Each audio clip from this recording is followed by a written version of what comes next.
Hello everyone, welcome back to my channel the law seekers.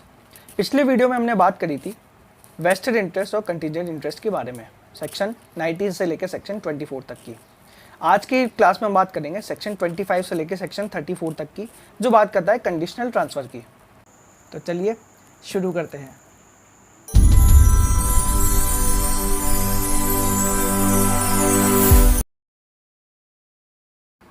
जैसा कि आप सभी जानते हैं कि अगर कोई व्यक्ति कॉन्ट्रैक्ट करने में सक्षम है और किसी प्रॉपर्टी को ट्रांसफ़र करने का हक रखता है, तो वो उस प्रॉपर्टी को या तो एब्सोल्युटली ट्रांसफ़र करे या कंडीशनली ट्रांसफ़र करे। एब्सोल्युटली में तो आपको पता है कि कोई भी कंडीशन फुलफिल नहीं करनी होती, इंटरेस्ट जो है वो हाथों हाथ वेस्ट हो जाता है। कंडीशनल में होता है कि जो वेस्टिंग ऑफ इंटरेस्ट है वो उस कंडीशन के फुलफिलमेंट के ऊपर डिपेंड करता है। कंडीशन 3 तरीके की हो सकती है: condition president, condition subsequent and condition collateral. President condition के अंदर क्या होता है कि उस व्यक्ति को जो कंडीशन है वो वेस्टिंग ऑफ इंटरेस्ट से पहले करनी होती है। मतलब पहले आप ये कंडीशन फुलफिल कर दीजिए, उसके बाद में आपको ट्रांसफ़र हो जाएगी प्रॉपर्टी, आपके पास उसका इंटरेस्ट आ जाएगा। जैसे मैं किसी व्यक्ति को कहूँ कि आप आज शादी कर लीजिए, मैं आपको प्रॉपर्टी ट्रांसफ़र कर दूँगा, तो प्रॉपर्टी का ट्रांसफ़र है उसके आज शादी करने के ऊपर डिपेंड करता है।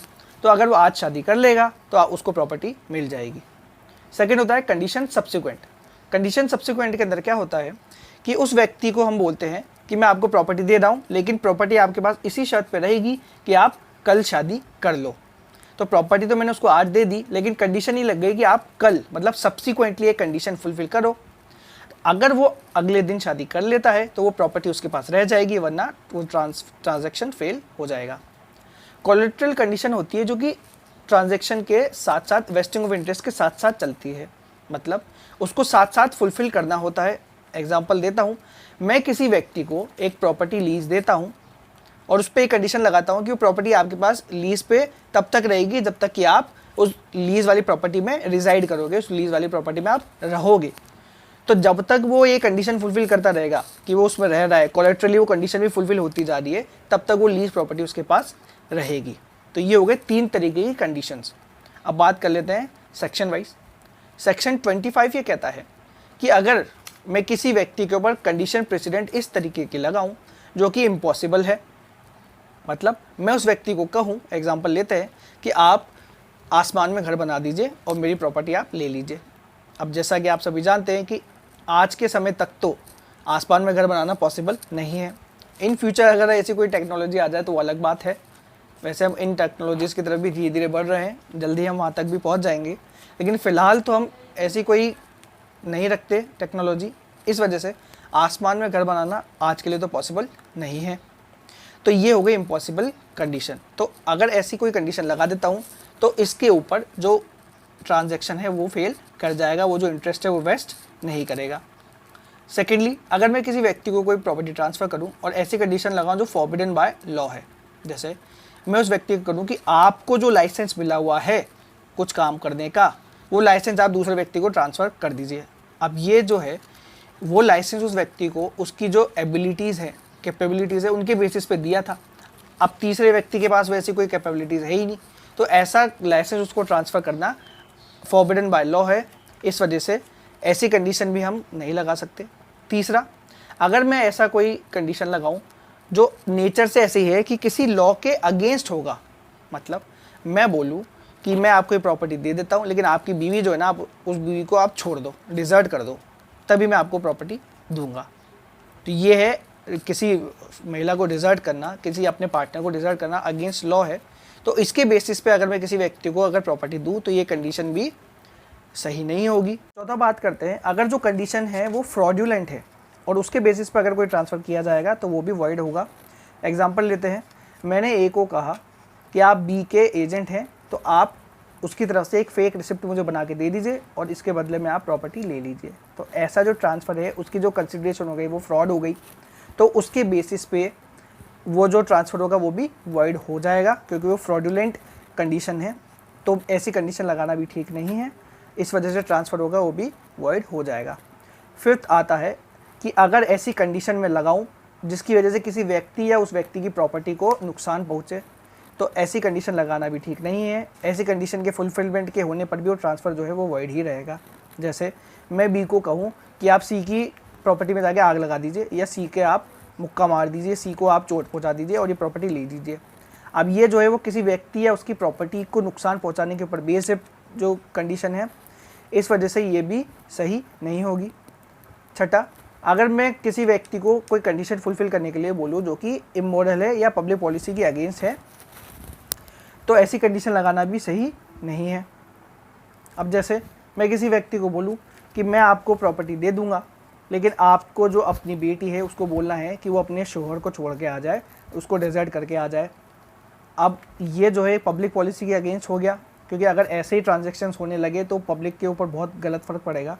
तो ऐसी जो अगर कंडीशन लगाई जाएगी प्रेसिडेंट कंडीशन, वो भी सही नहीं होगी। तो ऐसी कंडीशन के ऊपर किया गया ट्रांसफ़र है वो भी वॉइड होगा। सेक्शन 26 ये कहता है कि कंडीशन प्रेसिडेंट जो होता है उसका जो फुलफिलमेंट है, जो वैलिड कंडीशन प्रेसिडेंट है उसका जो फुलफिलमेंट है वो सब्सटेंशियली भी अगर हो जाए तो भी चल जाएगा, उसको एकदम स्ट्रिक्टली फॉलो करना ज़रूरी नहीं है।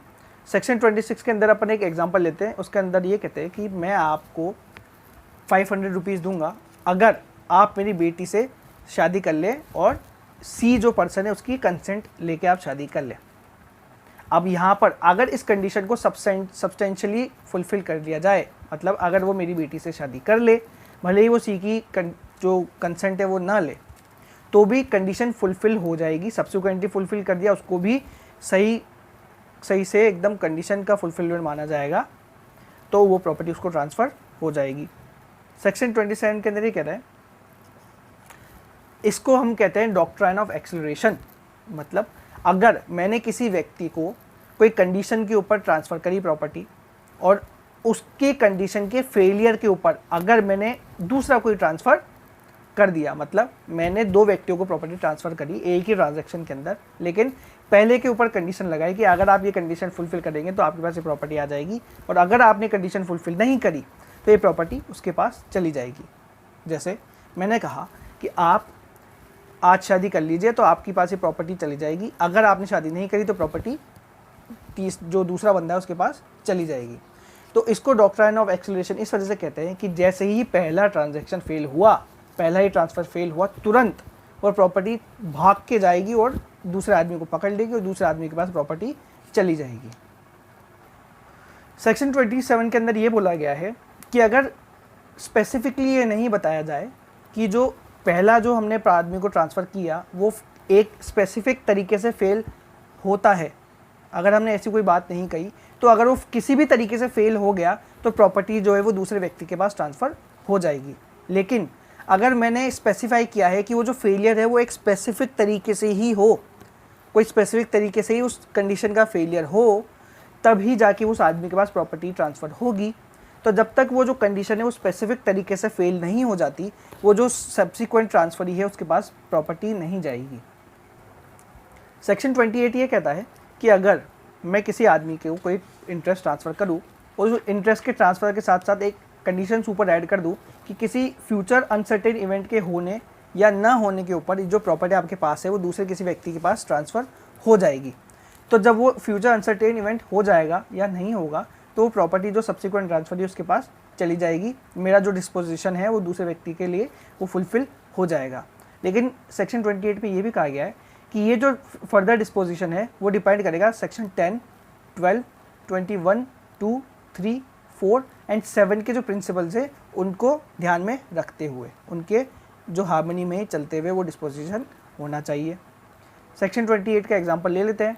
मैंने किसी व्यक्ति को प्रॉपर्टी ट्रांसफ़र करी और उसको ये बोला कि ये प्रॉपर्टी आपको मैं दे रहा हूँ, लेकिन 2 साल के अंदर अंदर आपको अपना जो ऑल इंडिया बार काउंसिल का जो एग्जामिनेशन है वो पास करना होगा। अगर आप नहीं कर पाए तो ये प्रॉपर्टी जो दूसरा व्यक्ति है उसके पास चली जाएगी। अब जो पहला व्यक्ति है उसके लिए तो ये कंडीशन सब्सिक्वेंट हो गई, लेकिन जो दूसरा व्यक्ति है उसके लिए कंडीशन प्रेसिडेंट हो गई। कैसे? पहले वाले व्यक्ति के लिए तो ट्रांसफ़र जो इंटरेस्ट मिल रहा है उसके बाद में वो कंडीशन फुलफ़िल करनी है, लेकिन जो दूसरा व्यक्ति है उसको प्रॉपर्टी मिले उससे पहले उस कंडीशन का होना या ना होना डिपेंड करता है। तो पहले व्यक्ति जब तक वो प्रॉपर्टी उसके पास है उसको 2 साल के अंदर अंदर वो अपना ऑल इंडिया बार का पेपर पास करना होगा, तब तो वो अपने पास प्रॉपर्टी रख लेगा और जो दूसरा अल्टीरियर डिस्पोजिशन है वो फेल हो जाएगा। लेकिन अगर वो व्यक्ति ट्रांसफ़र के 2 साल के अंदर अंदर ऑल इंडिया बार का अपना एग्जामिनेशन पास नहीं कर पाया, तो उसका जो ट्रांजेक्शन था, उसका जो ट्रांसफ़र था वो फुलफ़िल नहीं हो पाएगा, वो फेल हो जाएगा, और जो सब्सिक्वेंट ट्रांसफ़र ये है उसके पास वो प्रॉपर्टी चली जाएगी। सेक्शन 29 ये कहता है कि जो सब्सिक्वेंट कंडीशन है उसका फुलफिलमेंट पूर्ण तरीके से होना चाहिए, मतलब सब्सटेंशियली सब्सिक्वेंट कंडीशन फुलफिल नहीं होती है, वो एकदम स्ट्रिक्टली फॉलो होती है। मतलब मैंने अगर कहा कि आपको 2 साल के अंदर अंदर अपना बार काउंसिल का एग्जामिनेशन पास करना है तभी ये प्रॉपर्टी आपके पास रहेगी, अगर उस व्यक्ति ने 2 साल और 1 महीने के अंदर फुलफिल करी वो कंडीशन, तो वो कंडीशन पूरी तरह से फुलफिल नहीं मानी जाएगी। उसका जो ट्रांसफ़र था वो 2 साल के बाद, जैसे ही वो 2 साल होगा, वो फेल हो जाएगा। अब सेक्शन 30 ये कहता है कि अगर जो अल्टीरियर डिस्पोजिशन है, मतलब जो बाद वाला डिस्पोजिशन है एक ट्रांजेक्शन के अंदर, वो इनवैलिड है किसी कारण, किसी उसके ऊपर जो कंडीशन लगाई गई वो इनवैलिड है, तो जो प्रायर जो ट्रांजेक्शन हुआ, जो प्रायर मैंने डिस्पोजिशन किया, वो फेल नहीं करेगा। एग्जाम्पल लेते हैं, मैंने बी को कहा कि ये प्रॉपर्टी आप रख लीजिए और 2 साल के अंदर अंदर अपने पति को छोड़ दीजिए, वरना प्रॉपर्टी सी के पास चली जाएगी। अब सी को जो ट्रांसफ़र होनी थी प्रॉपर्टी, वो उसके जो कंडीशन प्रेसिडेंट है वो इलीगल है, वो अगेंस्ट पब्लिक पॉलिसी है, तो सी का जो ट्रांसफ़र था वो तो इनवैलिड हो गया, लेकिन जो बी का जो ट्रांसफ़र है वो वैलिड रहेगा, बी के पास वो प्रॉपर्टी रहेगी, भले ही जो सी का जो ट्रांसफ़र है वो इनवैलिड हो गया, उसका इफेक्ट बी के ट्रांसफ़र के ऊपर नहीं पड़ेगा। सेक्शन 31 ये कहता है कि जब आप प्रॉपर्टी ट्रांसफ़र करते हो तो उसके साथ में आप एक सब्सिक्वेंटली आप एक कंडीशन लगा सकते हो कि एक फ्यूचर अनसर्टेन अगर इवेंट हो गया या अगर वो फ्यूचर अनसर्टेन इवेंट नहीं हुआ तो आपका जो ट्रांसफ़र है वो फेल कर जाएगा। लेकिन आप ये जो कंडीशन लगा रहे हो सेक्शन 12 को ध्यान में रखते हुए लगानी है, मतलब आपको वो इंसॉल्वेंसी और फ्यूचर ट्रांसफ़र फर्दर ट्रांसफ़र वाला पॉइंट नहीं लगाना है। एग्जाम्पल लेते हैं, मैंने कहा कि मैं आपको प्रॉपर्टी दे रहा हूँ, लेकिन 100 पेड़ लगाने आपको उस प्रॉपर्टी के अंदर 2 साल के अंदर अंदर, अगर आपने 2 साल के अंदर अंदर वो नहीं लगाए तो जो ट्रांसफ़र है वो फेल हो जाएगा। तो ऐसी आप कंडीशन लगा सकते हो, लेकिन आपको सेक्शन 12 की जो प्रोविजंस है उनको ध्यान में रखना होगा। अब यहाँ बात हो रही है सेक्शन 32 में कि जो आप कंडीशन लगा रहे हो ना कि आप अगर ये कंडीशन फुलफिल नहीं हो पाई, वो अनसर्टेन इवेंट हुआ या नहीं हुआ, तो वो ट्रांसफ़र फेल हो जाएगा। इसमें बात हो रही है कि अगर आप जो कंडीशन लगा रहे हो वो इनवैलिड नहीं होनी चाहिए, वरना आपका जो कंडीशन है वो तो हटा दी जाएगी। मतलब मैंने ट्रांसफ़र करी प्रॉपर्टी और उसको ये कहा कि आपको मेरी बेटी से शादी करनी है, ठीक है, ये तो कोई गलत कंडीशन नहीं हुई, लेकिन मेरी बेटी तो मर चुकी है, अब वो कंडीशन वैलिड ही नहीं है, तो आप ऐसी कंडीशन लगाओगे जो वैलिड होगी, आप ऐसी कंडीशन नहीं लगाओगे जो इनवैलिड हो। सेक्शन 33 की बात करते हैं। अगर मैंने कंडीशन ये लगाई कि आपको एक स्पेसिफिक एक्ट परफॉर्म करना है और मैंने कोई टाइम फिक्स नहीं किया कि कितने टाइम के अंदर आपको जो परफॉर्मेंस है वो देनी है, अगर आप उस एक्ट का होना इम्पॉसिबल कर देते हैं या फिर परमानेंटली या फिर किसी इंडेफिनाइट पीरियड के लिए पोस्टपोन कर देते हैं, तो ऐसी कंडीशन में माना जाएगा कि आपको जो मैंने परफॉर्म करने के लिए एक्ट दिया था वो आप फुलफिल नहीं करे और वो ट्रांसफ़र जो है वो फेल हो जाएगा। अब सेक्शन 34 ये कहता है कि मैंने आपको कोई कंडीशन दी कि आपको ये एक्ट परफॉर्म कर रहा है, लेकिन आपको मैंने एक टाइम स्पेसिफाई कर दिया, ठीक है, अब उस टाइम के अंदर आपको फुलफ़िल करनी है, लेकिन मैंने ये कंडीशन लगाई कि आपने फुलफ़िल नहीं करी तो ये प्रॉपर्टी तीसरे बंदे के पास ट्रांसफ़र हो जाएगी। अब उस टाइम के अंदर अंदर आप कंडीशन फुलफ़िल करते, लेकिन उससे पहले ही उस व्यक्ति ने फ्रॉड कर दिया आपके साथ और उस टाइम के अंदर आप फुलफ़िल नहीं कर पाए। अब आपका जितना टाइम वेस्ट हुआ है ना, आपको एक्स्ट्रा वो टाइम दिया जाएगा वो कंडीशन फुलफ़िल करने के लिए। लेकिन अगर मैंने कोई टाइम स्पेसिफाई नहीं किया कि आप इस टाइम के अंदर अंदर ये एक्ट करिए और जो तीसरा बंदा था उसके फ्रॉड या उसके किसी एक्ट की वजह से आपको जो एक्ट करना था वो फुलफ़िल नहीं कर सकते या आपके लिए वो इम्पॉसिबल हो गया, तो ऐसा माना जाएगा कि उसके फ्रॉड करने की वजह से आपका जो एक्ट था आपने वो फुलफ़िल कर दिया, आपने अपनी ड्यूटी फुलफ़िल कर दी और आपको ट्रांसफ़र पूरा मिल गया, आपके पास प्रॉपर्टी पूरी आ गई। आज के लिए बस इतना ही, मिलते हैं अगले वीडियो में। अगर ये वीडियो आपको पसंद आया तो इस वीडियो को लाइक करें, मेरे चैनल को सब्सक्राइब करें, बेल आइकन को प्रेस करें ताकि सबसे पहले आपको पता लगे कि मैं आ चुका हूँ। अपने फ्रेंड्स के साथ मेरा चैनल और इस वीडियो को शेयर करें। आपके जो भी सुझाव है वो कमेंट बॉक्स में ज़रूर बताएं। इससे पहले भी मैंने ट्रांसफ़र प्रॉपर्टी एक्ट से रिलेटेड कुछ वीडियोस बनाए हैं, अगर वो आपने अभी तक नहीं देखे तो डिस्क्रिप्शन बॉक्स के अंदर मैंने उसकी डिटेल्स दी हुई है, जाके ज़रूर देखें। जय हिंद, जय भारत।